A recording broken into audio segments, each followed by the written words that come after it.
Good afternoon, everybody, and welcome. Thanks for joining us today for our panel discussion on corporate reputation, purpose, profit, and opportunity. And thank you to the team at the Canadian Chamber of Commerce for graciously hosting us and for recognizing the importance, not just to business, but to society, of the issues that we're here to discuss over the next hour together. I'm Jason McDonald. I'm Senior Vice President, National Lead for the corporate advisory practice at Hill & Knowlton Strategies, and I will be your moderator today.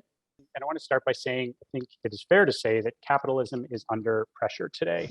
We certainly saw hints of that in the most recent federal election, and certainly there are many who believe that business remains too focused on shareholders, which leads to short-term thinking, profits before people, and all those sorts of things. It's important because it's fueling an historic transformation of the relationships between business, society, and governments. New technologies are also helping to empower environmental and social justice movements.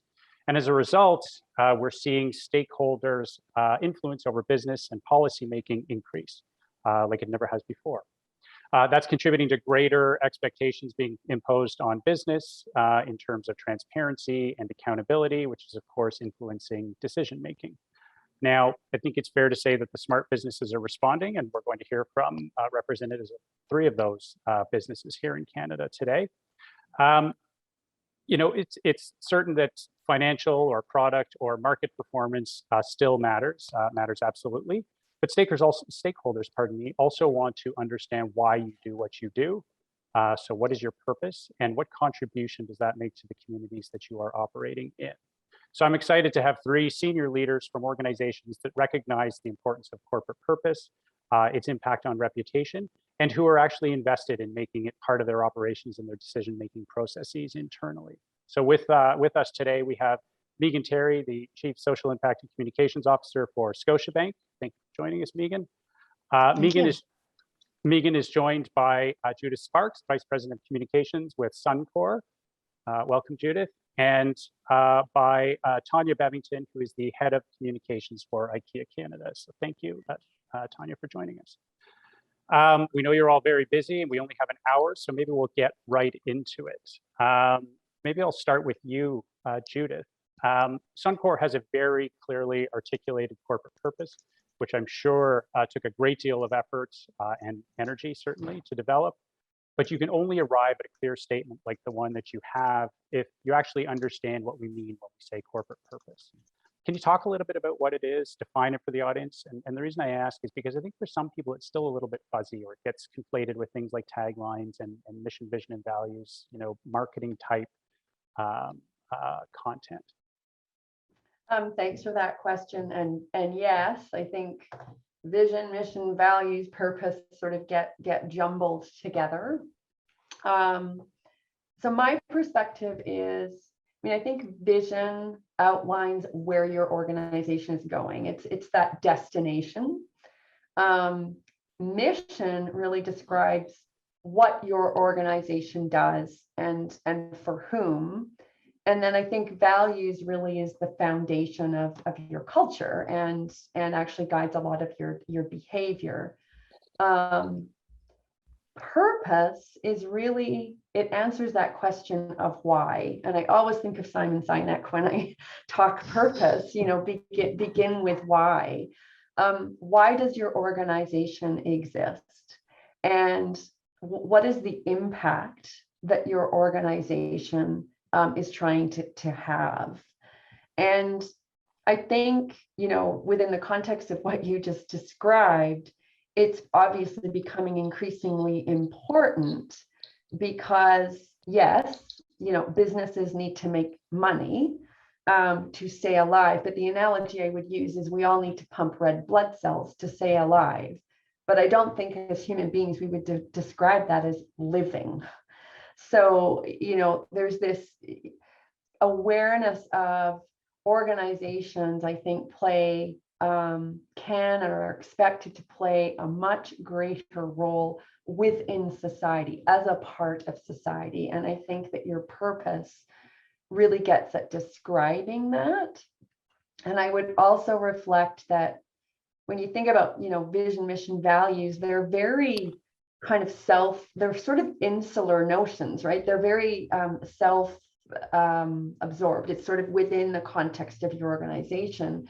Whereas I think when you start to spend the time to articulate a purpose, it's actually reflecting what is the place of your organization within broader society. So that's how I think of it. And you mentioned, impact specifically, which I think is an operative word here. Do you want to expand on that a little bit? Because, like you said, it's not just about, from some perspectives, the impact you have is a positive one on shareholder return, right? But it's bigger than that when we talk about impact on society. Yeah, I think it is. I mean, I think particularly for an energy company. And many other organizations. I mean, so even investors are expecting organizations to think about the multi-dimensions of performance. So, environmental, social, and governance. Right. And so, just delivering returns to shareholders is no longer good enough. No longer good enough. And I think the backdrop as well, and it's been fascinating watching over the last 18 months, is the shift in trust within organizations. So, people at one time used to have a very high level of trust in government and big institutions. But that trust is shifting, and partly because organizations actually have the resources and wherewithal to make a difference to social good. And so I think there's this shift occurring where, I think some organizations went kicking and screaming to adhere to or embrace ESG. I think now organizations see it's actually a social obligation and an opportunity. Right. That's very helpful. You said a couple of things in there that I think that I'd like to come back to, but maybe first I'll go to you, Megan. I know that for Scotiabank, certainly, like Suncor, you've invested a lot of energy into bringing corporate purpose to life across your business lines and your geographies.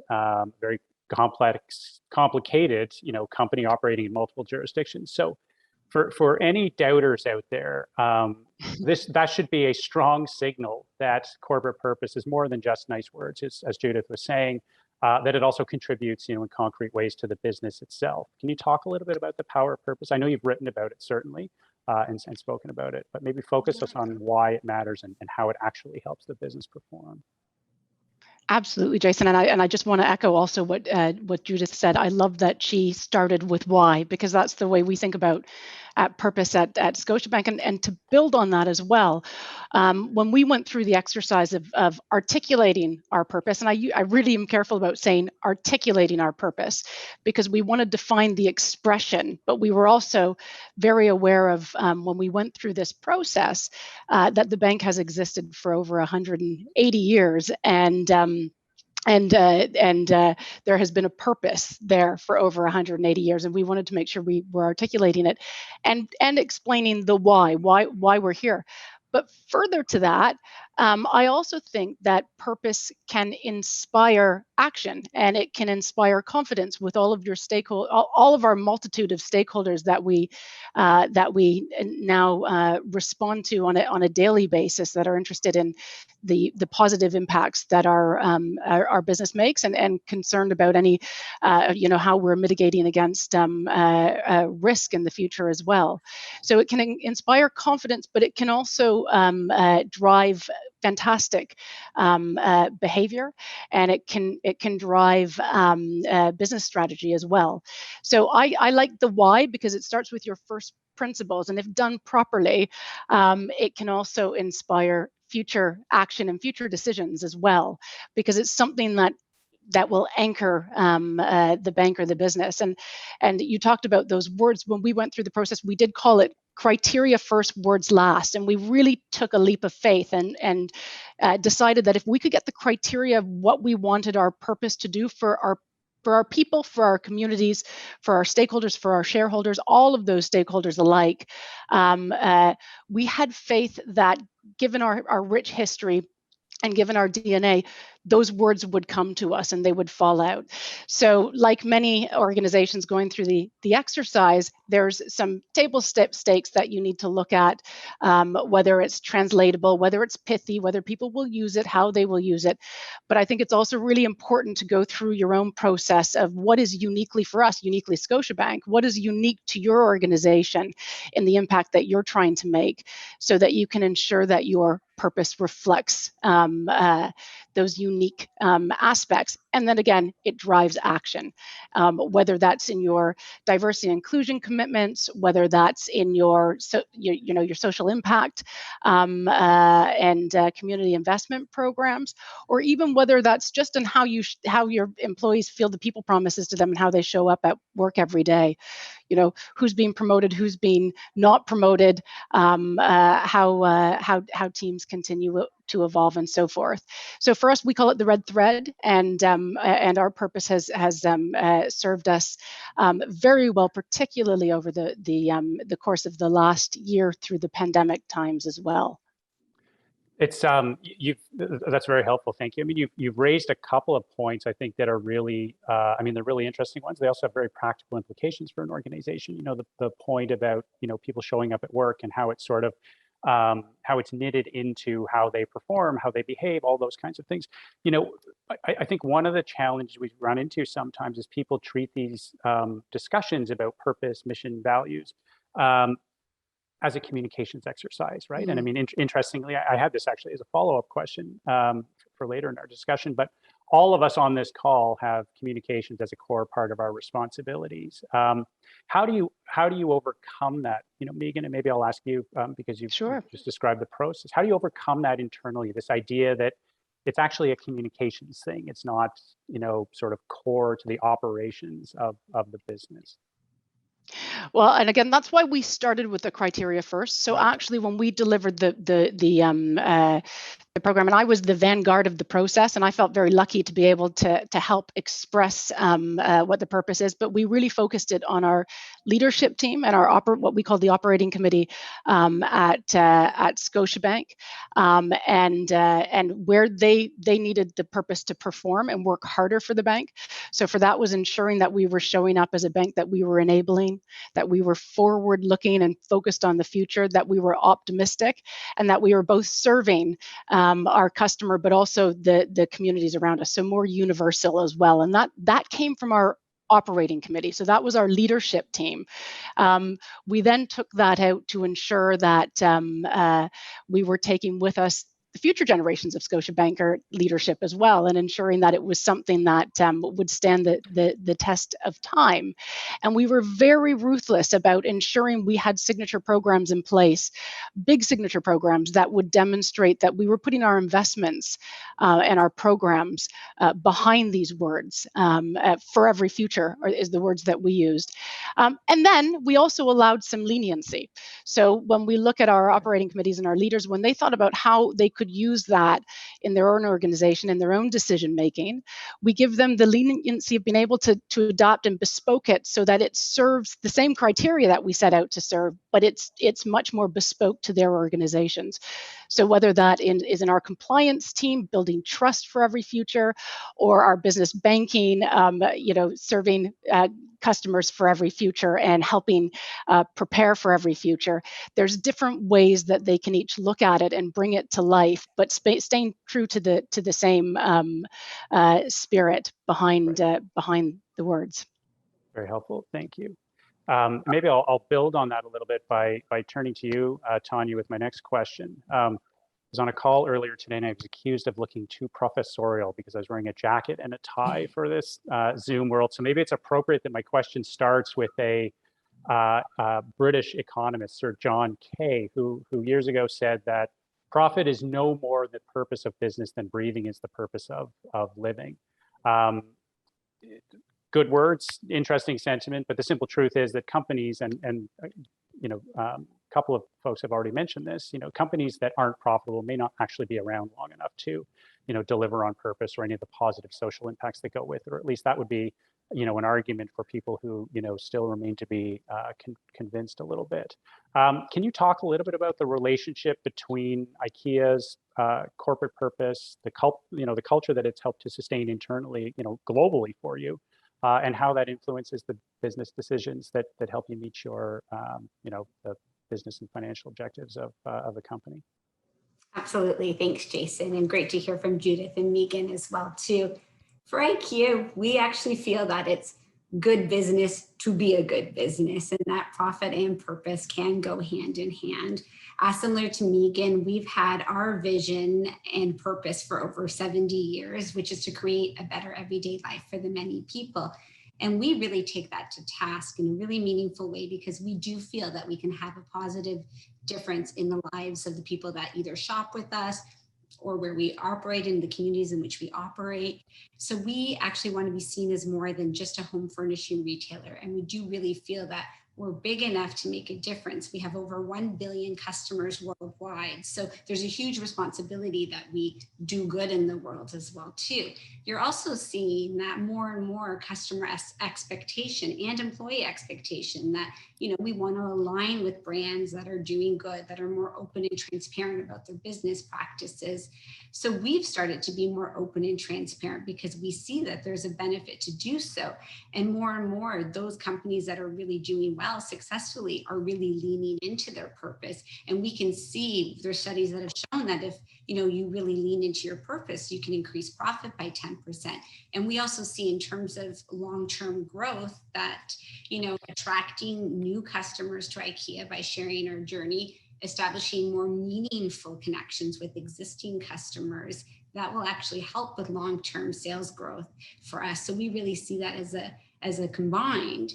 Now, we've also for many years been very focused on sustainability and making our operations more sustainable, and financially it made sense to do so. So for example, we own 2 wind farms in Canada, which people are always surprised to hear about. Now, we are a privately held company, so we can have that longer term view and make those longer term investments. But we do it because it also makes good business sense. And now we're proud to say that we're energy independent, and we actually produce 4 times the amount of clean energy that it takes to operate our stores each year in Canada. So there's a huge motivation there for us. But what we've seen over the last year, not only can we be more sustainable as a company or a corporation, but we can also enable our customers to live more sustainably. So that's been really great for us too, where, we know that we touch the lives of so many people, and especially so many Canadian customers. And we know that Canadians want to live more sustainably, but don't always know where to begin. So if we can help them through our knowledge and our more sustainable product range, then imagine the actions we can take. We've always said that sustainability shouldn't be a luxury for the few, but available to the many. So if we can help that and help our customers live a more sustainable life, then that's a huge win for us. And when we talk about sustainability at IKEA, it's not only the environmental sustainability, but also the social impact, and really helping to create a more fair and inclusive society. So we've been more intentional about being bold about those commitments to life at home, to meaningful affordability, to climate action and unsustainable consumption, and also a fair and equal world, and going all in diversity and inclusion. So for us, we really do see that it's table stakes now, similar to what some of my colleagues said, that, it's not only the right thing to do, but it really does make sense, and that really purpose and profit can go hand in hand for us. That's all, very, very helpful response, or by way of response. One of the things when you make the connection between purpose and business results, all of you work for very large, sophisticated, organizations, relatively well resourced, but not all businesses, including, I suspect, some of the folks who are listening today, will have the kinds of resources to invest in the work that goes into doing this right. Just even the process by which, like the process you described, Megan, is one that, Scotiabank should absolutely get kudos for investing the time and energy in it, and recognizing the importance. But some might say, well, that's fine for a large, multinational. I don't have the resources to do it. I buy what you're saying, but how, right? When my job really is focusing on, bottom line, keeping my employees employed and all those good things. Do you have any thoughts or advice? And I'll open this up to anybody who'd like to respond. Any thoughts or advice for some of the Canada's smaller firms that may, understand they need to do something, understand they need to respond to the growing pressure on this front, but are sort of stuck with, well, how do I go about it? I have some thoughts, and I'll caveat with, I've been with Suncor for a long time, so I've been in a big organization for a long time, but we all actually have to watch our resources, so they're not limitless no matter what size organization you're in. I do think it's important to engage leadership in this journey and this conversation. And that can be a conversation or it can be a very structured process, right? And I think it needs to be right-sized for the circumstances of your organization. What I would say is I think the key is being actually quite selective and focused. So, if you think about either the customers or stakeholders or audiences that your organization engages with, it's a bit controversial, but they're probably not all built alike. So I think you first actually have to you have to prioritize your stakeholders.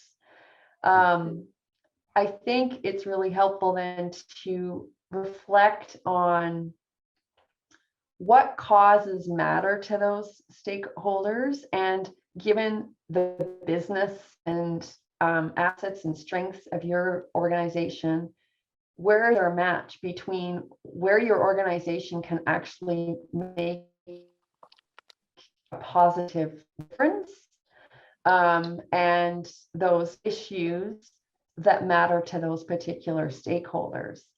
And then I think Megan talked about this. Well, what existing programs and processes do you already have in place? Like maybe you have an employee volunteer program, maybe you'd make some donations. And I think it's, the trick is to actually infuse that focus into your existing programs versus necessarily, cooking up something net new / net expensive.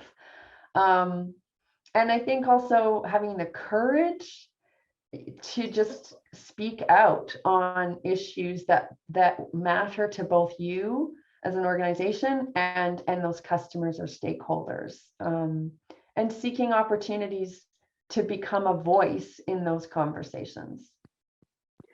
That's a really interesting point you just raised. I know certainly from a consulting perspective, we get asked, by clients sometimes to, for assistance in navigating this sort of world that we're in now, where there's increased expectation that, businesses will respond to, social justice issues. We saw that certainly with the discovery of the, unmarked graves earlier this summer. We saw that with the murder of George Floyd. There are lots of examples. And, my sense is, you always assume positive intent. Companies do want to say and do the right thing. And I mean, companies are made up of human beings who, react to some of these tragedies and injustices the way the folks around the dinner table would do. Is corporate purpose something you can use to help make those decisions? Because the advice we would always give is you don't want to wade into something if you can't back it up with actions, because otherwise it's just empty words. Yeah. Yeah, and I think just building on what Jude just said. Oh, sorry. Go ahead, Megan. Oh, I apologies. I was just going to say, building on what Judith has said, there are hundreds and hundreds of environmental, social, and economic governance topics that you can align to. And I think where you are going to decide to take action and where you're going to show up, to Judith's point, it has to be where you can have the biggest positive impact, because and tightly coordinated and aligned with your business strategy as well. So when I look at what we've done with our purpose, and then by creating our Scotia Rise 500 million in 10 years towards economic resilience, that not only helps support in a way that we're best suited to support, but it builds pride in Scotia banking as well. And then when you come up to issues, and we know there's going to be more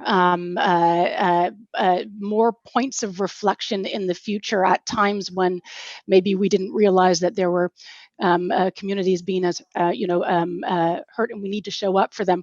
We can do it through the lens of this this program and through the lens of our purpose. It all connects. So it's not the first time you're having conversations with your broader communities. And I think that is what keeps it authentic, and what, again, it ties it back to business strategy, yes, indeed, but it also ties it back to the biggest social and positive impact you can have in the communities that you operate in. Right. Just build too. No, I fully agree with everything that Megan and Judith have said. I think, to be authentic to who you are as a brand, your mission, but then, like you said, you need to show action. It's also walk the talk as well too, and make sure that you are fulfilling those commitments. But not to be afraid to go back to the question: how do businesses get started? Start talking. Are your coworkers aware of what your purpose is? Externally, looking for opportunities. And even ourselves as IKEA, and being a private company, we didn't have any legal obligation to share our information, but more and more we saw people want to know more. They want to understand more about people's business practices, and it's to an advantage to be more open about our purpose and our wishes and the impact we want to make in society. So I think that's really important. And you can start small. You can use your own channels, and again, they're not just words on the wall, but you bringing your purpose into action every day, your values, and not be afraid to sometimes set targets. We're always on a journey, as we're saying here, to truly be purpose-led. That changes, and we need to always, when you know better, you do better. So I think not being afraid to set your intention and goals. So in 2018, we made the commitment to completely phase out single-use plastics because it was the right thing to do by 2020. We didn't have all the answers, but we knew we were committed to finding a solution. So I think even just sharing that intention with your coworkers or even externally and having a plan to meet those goals, I think that can go a long way for people too, because it really is a journey. That's I like your point about not being afraid of being bold and setting goals. But I suspect, and I mean, I can say this as a consultant, when you have conversations, provide advice, sometimes the resistance will be, but we're not sure we can actually do that, and we're not sure that good intent will be enough for stakeholders or for a particular stakeholder group. How do you overcome some of that fear internally? Because that's something that anybody who works in communication certainly is going to run up against at some point, right? And it's not that people don't believe in the organization's values or are committed to the purpose. It's just they're always trying to balance that performance piece with the desire to live out that purpose to the fullest. So how do you overcome some of that? Absolutely. And I think you have to be bold and push boundaries. And I think we're going through a big transformation too, because we know it's the right thing to do, and just for the longevity of the business. And I think it's back to my earlier point about connecting purpose to this is actually good for business, good for retention, good for attracting new coworkers and new talent, good for the bottom line, so we've actually established a bunch of KPIs that do ladder back up to purpose that we all have to buy into and we're responsible for reporting back to. And I think if you really connect the benefit, and of course you need to get the buy-in from everyone. And to the earlier point, we have made that commitment that it can't just be the communications person or the marketing person running it. It really needs to be the whole organization buying in, but then really showing the benefit, right? So it has to have that value add, and not only, and also it's your legacy that you want to create as an organization too, right? So it can be purpose, the legacy that you want to leave, and then demonstrating that it is good for business in the long run. And not being afraid to be creative and innovative. I mean, this is new territory for all of us right now. I think all of our businesses are going through a transformation, but yeah, of course it takes buy-in, and it's not easy overnight. It's something that you do have to work at daily. Yeah. And I would actually add to that as well. The thing about ESG and ESG are the metrics, the non-financial metrics we use to measure our performance. And I think we are entering a world of transparency, so be really honest and truthful, but not just internally, but with all of your stakeholders about where you're living your purpose and where your purpose is an ambition. And I think there are because you're going to be probably reporting on those areas soon anyway. So so I was saying that a great purpose is one that articulates who you are, why you exist, and why you're here, but it also connects to driving better performance. It is okay for that to be an ambition as much as, in certain areas or certain corners in your business. You just have to be very transparent about it and be able to showcase the actions you're taking at bridging that gap as well. Yeah. I just want to add, I do think, candidly, it's a fine balance, because I think you have to have credibility in the commitments that you make. And, we live in a time when people can distinguish between virtue signaling, and credibility. And, it's interesting, at Suncor, we just refreshed our corporate strategy, and it's rooted in a commitment to be net zero by 2050. And honestly, we were probably one of the last oil sands companies to publicly make that commitment. And the reason being is because it's easy to kind of make a commitment, but we wanted to actually have a plan, to instill confidence in our ability to achieve that. So, and the purpose was something we anchored to and drove, to everything we've been saying, drove behavior and decisions. So that is the function of a really galvanizing purpose. But I think I would caution organizations to sort of jump on the bandwagon of the myriad of social issues, if you don't actually have credibility in that space, like if you don't have the ability to truly contribute to that cause, then then actually it is simply PR and dangerous PR. Right. Yeah, and that goes back to the point we were making before. I mean, it even touches on the point Megan made about criteria before words and messaging and all those sorts of things. It's figuring out where you can actually be credible. Maybe just to build on this question, people talk often. We've certainly seen it through the pandemic, and heaven forbid I raise the specter of the election that nobody wanted, but in a political context, I mean, we do see that there is increased trust in business compared to politicians, for example, and I think it goes to something you were saying earlier, Tanya, that people look and they understand companies have resources, they can move in an agile way, they can actually make decisions and do things and sort of touch my life in a way that maybe government sometimes feels like it doesn't.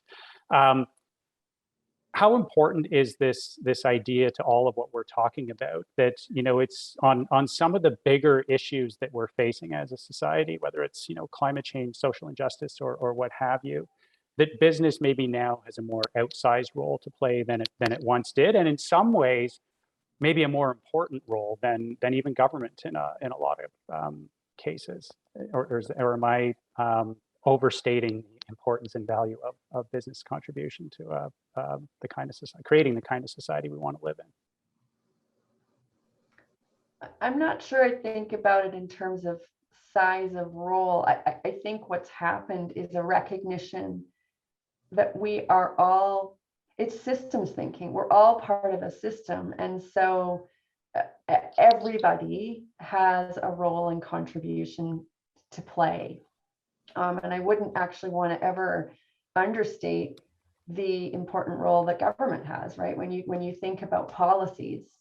But equally, if you think about some of the biggest challenges we're facing right now as a society, climate change being the big one, businesses can really impact consumer behavior, which in turn impacts the impact we have on climate. So I think we all have a role to play. And I think what's happening is we're all figuring out how to play together in a different way. Right. And I can just build on that too. I absolutely, Judith. I think, yeah, we don't expect government to have all the answers themselves. So if we can come together to work and tackle some of our biggest, challenges as a Canadian society, more and more, we also are partnering with like-minded businesses. We've gone in globally with Walmart and H&M to be net zero as well too. So knowing that to really move something, let's all come together and kind of go after it together and not in isolation. I think we'll have a much bigger impact. And to your point, people are always surprised when we meet with government, nobody has any idea about all of the things that we're doing in terms of sustainability, what we're doing in terms of fair and inclusive society. So if we can be a voice and take on a more leadership role and share some of our knowledge, then, I think it's such a privilege to be able to do so. But I think let's come together and tackle some of our biggest problems. And I think for sure we can find some amazing solutions that are innovative, creative, and make that movement we want. So I fully support that idea. And I would only just add in, as well, as you had asked us what those on the call that maybe don't have access to resources, and I should add our purpose was done entirely in-house as well. But talk to your bank, because I think we've all sort of expressed this. We all win or lose, particularly when it comes to larger scale issues like climate change and all of our ambitions to hit net zero by 2050. It's not something any one organization or sector or industry or government can do on their own. So we have, I know Scotiabank has, and I'm sure other banks have as well, but we've set up a multitude of support systems to help our customers navigate this world ahead and ensure that, we want to make sure also the financing that we're making is going to great use and supporting our global economic goals of whether it's net zero or broader social or sustainable goals as well. So I do, and I invite anyone to give me a call after this call as well, to walk through some of the design decisions that we made as we arrived on these, and also how to get to Judith's point. How can you really focus your ESG areas where you can have the biggest and broadest impact and deliver the best possible results, given the business that you're in, or the sector that you're in, or the market that you're in as well. Very helpful. I see we've got a question in the chat, so maybe I'll just I'll go to that, and then I have at least a couple that I can follow up on if we don't have any other from the folks who are tuned in. The question is from Catherine Keys. Can you please speak to your CEO/senior leadership roles in walking the walk regarding corporate purpose? If there's been a transition in those offices, has the purpose evolved? Interesting. I don't know who'd like to tackle that first. I can jump in. So it's so interesting. So our purpose is still the same purpose that we've had for 70 years, but our commitment to it has evolved. So for one example, a couple of years ago, we changed the name of our CEO to include CSO as well. So not only is he the chief executive officer, but also our chief sustainability officer. So we've really put purpose and having that positive impact in society at the top of our agenda. And I think it goes to the point where it really needs to be led by the top if we're going to really walk the talk there. So that was one of the ways that we did just to bring it to the top of the agenda. Right. Anybody? And we did something similar. We had the purpose was certainly a CEO project, but we made sure as well that we were working with all of leadership, but also, as I mentioned earlier, future generations of Scotiabankers as well, because it was a bit of a different ask to articulate a purpose for a bank that is over 180 years, and we needed to make sure that it was set up for the long-term future as well. I think by ensuring that your stakeholder, you're fulsome in your stakeholder internally, as well as ensuring it works for your customers and your communities as well, will help solidify it and ensure that it will stand the strength of time. Mm-hmm. Interesting. In contrast, our purpose is, I don't know, 3 years old. We had a vision and mission, and the development of the purpose really coincided with a transition in our CEO, and the executive team were deeply involved in developing that purpose, and I think through the process of that, actually engaged and aligned that team, and then as we involved other levels of leadership and employees and stakeholders, I think it's the engagement process around the development of the purpose that makes it so powerful. And I think because everyone is so invested in it and what it means for the organization, it has truly become the anchor by which we make decisions, make choices. So I see it as an incredibly powerful tool, actually, that gets used across the organization. You've all talked about the importance of purpose in sort of building or becoming that red thread throughout the organization. So it's not just from the C-suite. Obviously, leadership is driven from there, certainly.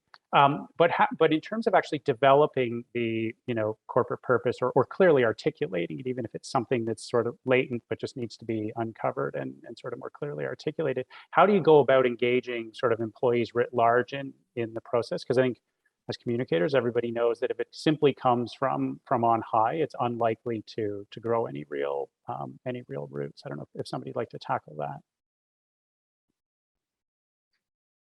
I can jump in. I'm happy. Oh, sorry, go ahead, Tanya. I'll go after. Go ahead, Tanya. Thank you. So you know what? It's amazing. And back to the earlier question too, our coworkers are just so passionate about some of the societal topic areas that we tackle, sustainability and equality and human rights. So, it's been amazing. So it goes back to being authentic to who you are as a brand and some of the change that you can have.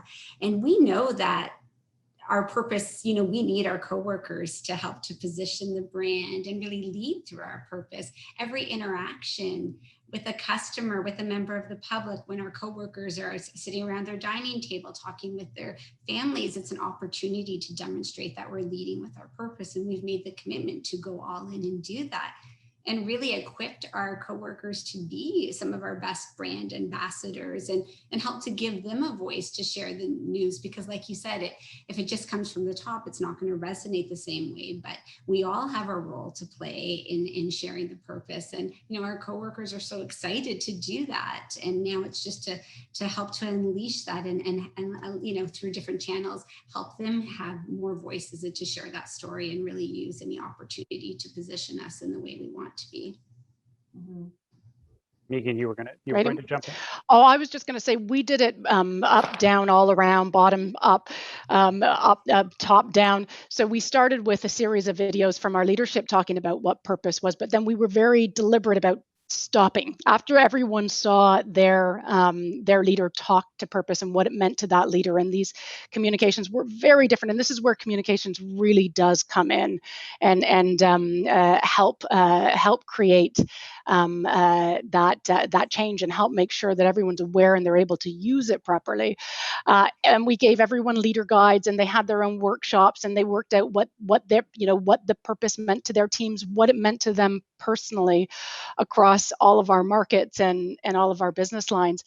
But in addition to that, we very deliberately stopped with leadership, and then we started up with more communications and actions, and again, bringing those signature programs out that fulfilled the larger part of the organization, and how it really came to life in Scotiabankers day to day, and that was really a collection of stories, whether it was serving a customer who was new to Canada and helping them get it set up for every future, or whether it was a community investment program that our academic partnership director was leading to interns and them talking about how we were setting them up for every future. So really ensuring that everyone could recognize themselves and their own role to play and have a little bit of freedom in defining how they felt that they laddered up to the purpose as well. But it's a major communications exercise, and hopefully for most of you it will be in partnership with your HR and change management teams as well. But it's really important that it's not just top down, that you're seeing it coming to life in all corners. That's very powerful, and it sort of leads nicely into the next question we have from one of our audience members. I'll read it out. Can the excellent speakers offer some insights on how to do why building for a government entity, i.e. where the purpose of providing services might seem to be presupposed and less flexible? I mean, my take on it's a good question. How do you sort of build this into, whether it's a crown corporation or some sort of government agency? Who'd like to touch that one? I think part of the power of the exercise, and I'll call it that, of developing your purpose is to really engage the imagination, and lift yourself up and think about that higher purpose. So, it's so easy in a day-to-day basis to get mired in kind of the narrowness of kind of the services in your product offering. But how does that make people's lives better? What is the bigger contribution? And so I think the key to developing a purpose that really galvanizes and drives behavior and action is to think about how what you do contributes to where we want to be going as a society.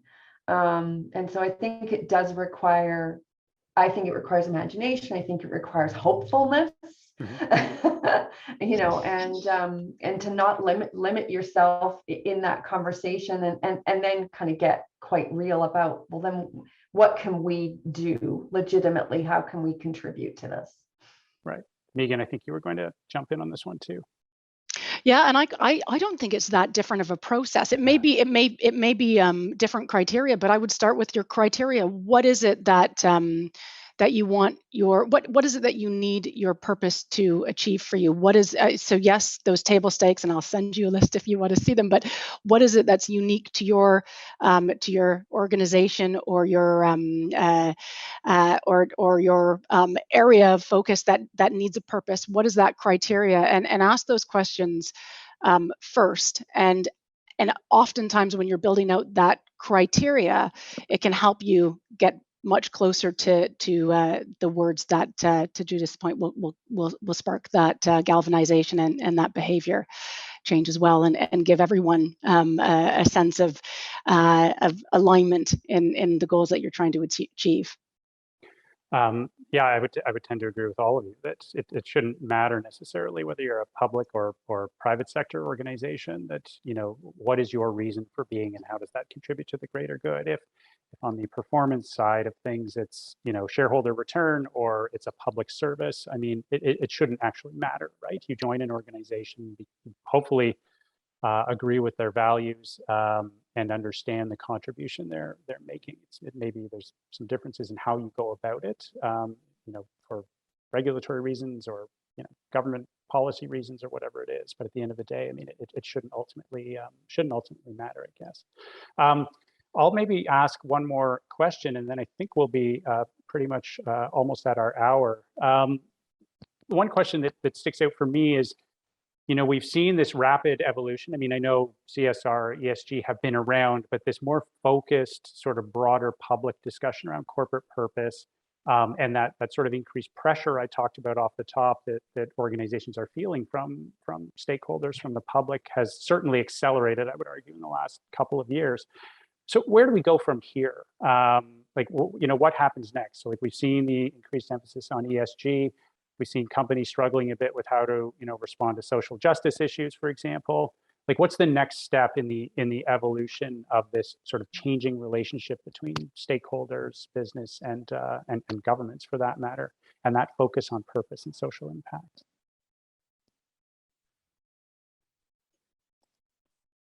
Any thoughts from?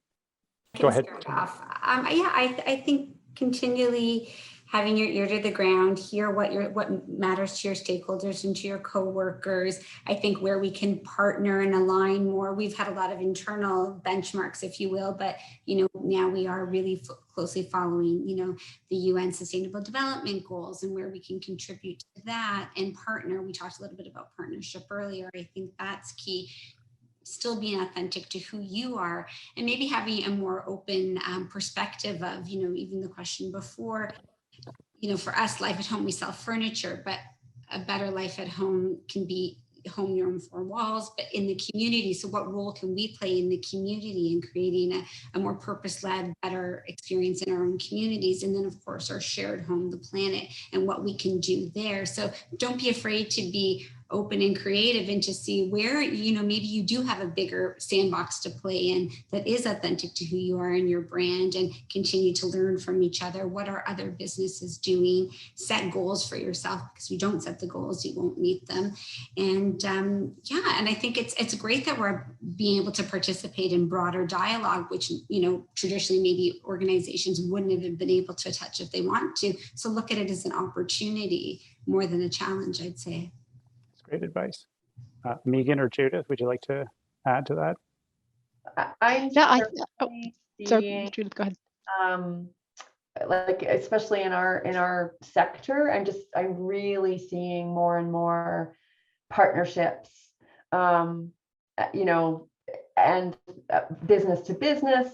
We just announced a partnership with 8 Indigenous communities last week. So I'm seeing more and more of that. I think going back to the point we've all made, which is no one entity has the answer or the silver bullet. So that's a trend that I'm really seeing, and I would expect to continue and actually probably amplify. Great. And I would just add that in addition to ensuring that you're coming up with the best areas you can make the most positive impact, that align to your business strategy and build pride in your employee base and showing up what they do.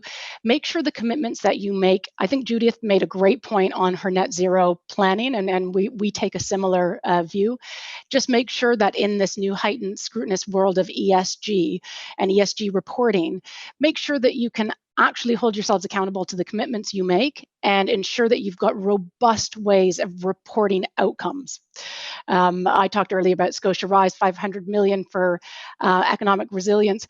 It's now incumbent on me and my team to make sure that we're actually ensuring that we're reporting on the social outcomes we're creating, not just on the dollars we're investing. So just know that reporting and transparency and the need to demonstrate action and performance against all of our commitments will ever be increasing in the years to come. That's great, Megan. Thank you. I don't think we have any more questions from the audience, so maybe we will wrap it up a couple of minutes early, which I know everyone is always grateful for. Megan, Tanya, Judith, thank you very much for your time. It was very interesting, and I'm sure we could talk a lot longer about some of these issues. I do appreciate you taking the time to answer my questions, as well as some of the questions we got from the audience. And to the Canadian Chamber of Commerce, thank you very much for hosting us, and for everybody who tuned in. We appreciate your interest, and until next time. So thank you, everybody. Have a good afternoon.